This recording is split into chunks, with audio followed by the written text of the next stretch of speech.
pembahasan kita atau uraian kita pada hari ini mengenai mengukur tingkat kesehatan koperasi syariah.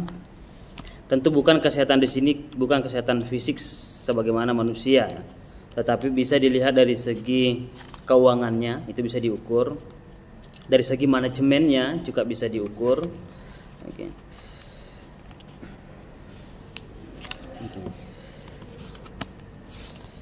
Nah, tentu juga ada yang menyebabkan faktor menurunnya suatu kesehatan koperasi syariah.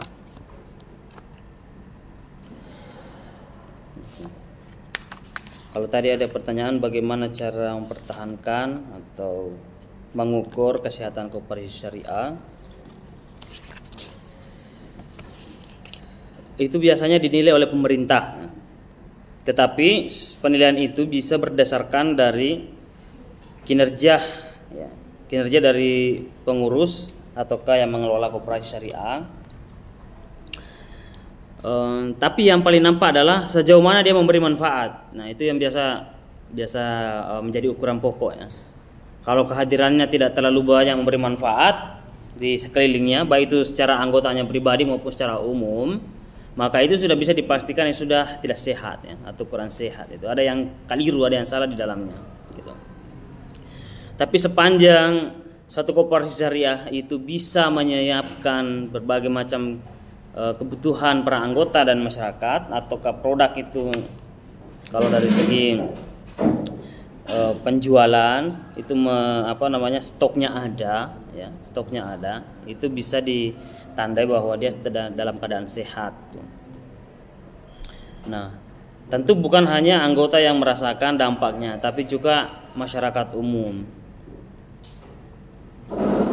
Nah, yang kedua, stok yang cukup banyak, ya. Meskipun memang pada hari ini mengalami pergeseran bahwa stok itu kadang-kadang tidak mesti banyak seperti penjualan terdahulu, karena sekarang kita bisa menjadi reseller, apalagi kalau misalnya dia lebih banyak bergerak pada dunia online, ya. Jadi koperasi syariah harus juga mengikuti perkembangan pasar hari ini. Tidak bisa hanya mengandalkan manual, itu bisa juga bergerak pada penjualan online. Nah, penjualan online ini kadang-kadang bisa kerjasama dengan toko-toko yang lain ataukah tempat penyetok yang lain. Maka sebenarnya lebih mudah hari ini untuk mengelola koperasi syariah karena tidak terlalu membutuhkan banyak biaya kalau bergerak dalam dunia bisnis atau penjualan. Kan kita bisa kerjasama dengan para penyetok yang lain kalau misalnya belum punya stok banyak. Nah, tapi tentu dibutuhkan sumber daya manusia yang memadai, ya. Ada yang mengerti tentang pemasaran, gitu, ya. Itu yang perlu. Ada yang mengerti tentang pemasaran, kemudian cara kompetitif, ya, yang hari ini bagaimana penjualan itu bisa laku secara bagus, secara drastis, itu juga diperlukan sumber daya manusianya. Nah, mungkin bisa merekrut orang-orang yang punya kapasitas di situ, ataukah para anggota itu di training, diberikan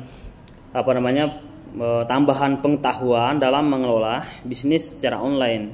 Itu bisa dikembangkan. Nah, salah satunya juga menjadi reseller. Reseller itu bisa kita tidak menyetok barang, ya, kita hanya perantara.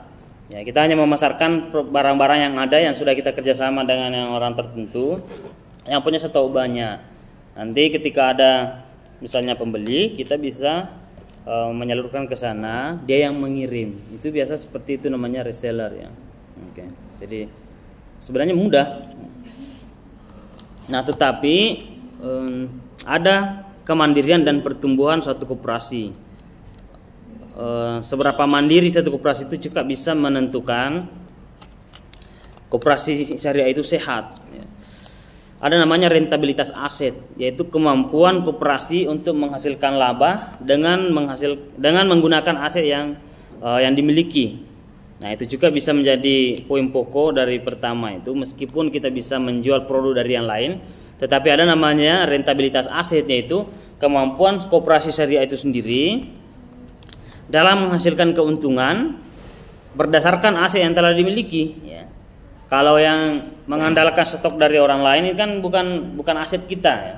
itu tidak termasuk dalam rentabilitas aset. Ya. Yang disebut rentabilitas aset ini adalah itu tadi yang kita miliki setelah dikeluarkan berbagai operasionalnya, pembiayaan yang lain. Berarti masih ada keuntungannya, itu masih sehat. Tapi kalau meskipun banyak hasilnya kita dapat, tapi belum kita keluarkan semua biayanya, mungkin biayanya juga lebih tinggi daripada hasilnya, itu berarti tidak sehat gitu ya. Kalau satu perusahaan atau suatu komunitas atau lembaga termasuk koperasi syariah setelah melakukan suatu penjualan ada keuntungan yang dimiliki setelah dikeluarkan berbagai macamnya tuh, gaji anggota sudah dikeluarin ya, kemudian biaya operasional yang lain, kan? Itu sudah. Kalau sudah ada untungnya berarti itu masih sehat. Tapi kalau tidak ada untungnya malah rugi, itulah yang disebut sebagai koperasi syariah yang tidak sehat itu. Nah, apa yang menyebabkan koperasi syariah itu tidak sehat? Itu pertanyaan pokoknya.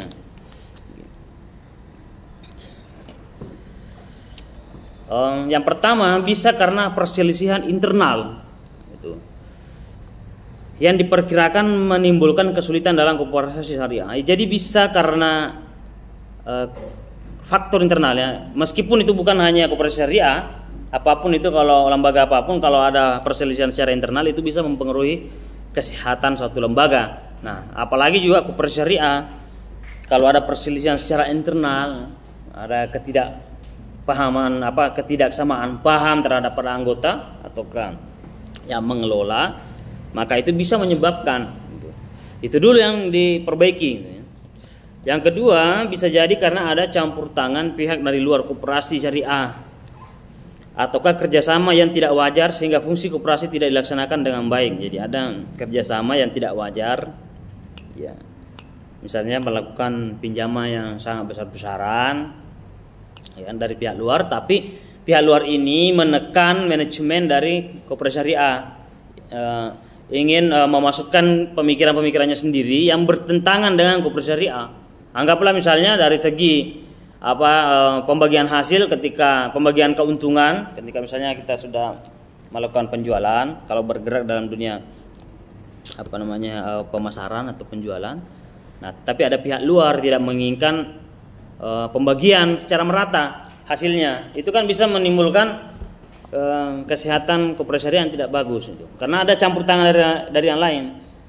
Alasannya bahwa saya menanam banyak modal di sini misalnya, maka saya punya hak untuk menentukan. Nah, itu juga bisa menyebabkan koperasi syariah mengalami kesulitan karena dia akan lama-lama meninggalkan prinsip syariahnya yang membedakan dengan koperasi konvensional.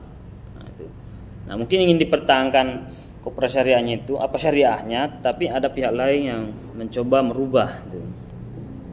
Ataukah yang ketiga ada rekayasa pembukuan, sehingga mengakibatkan penilaian keliru terhadap koperasi. Jadi pembukuan itu perlu, maka yang diberikan tanggung jawab di situ pembukuan tentu orang yang punya kompetensi, kapasitas, supaya dalam pelaporannya, dalam penulisannya, pencatatannya itu sesuai adanya, tidak ada rekayasa, karena pasti akan diketahui kemudian hari ya, ketika terjadi rekayasa dalam pembukuan. Nah, ataukah melakukan kegiatan usaha koperasi syariah tanpa pembukuan yang benar, itu kan ambur adul pembukuannya, tidak pernah punya pengalaman dalam pembukuan. Kemudian kelima, melampaui batas maksimum pemberian pembiayaan. Jadi pembiayaan yang dikeluarkan itu melampaui kapasitasnya sendiri, kemampuannya. Nah, itu bisa, kelima itu ya menjadi penyebab, atau di antara banyak penyebab ada 5 yang tadi yang bisa menjadi penyebab menurunnya tingkat kesehatan koperasi syariah.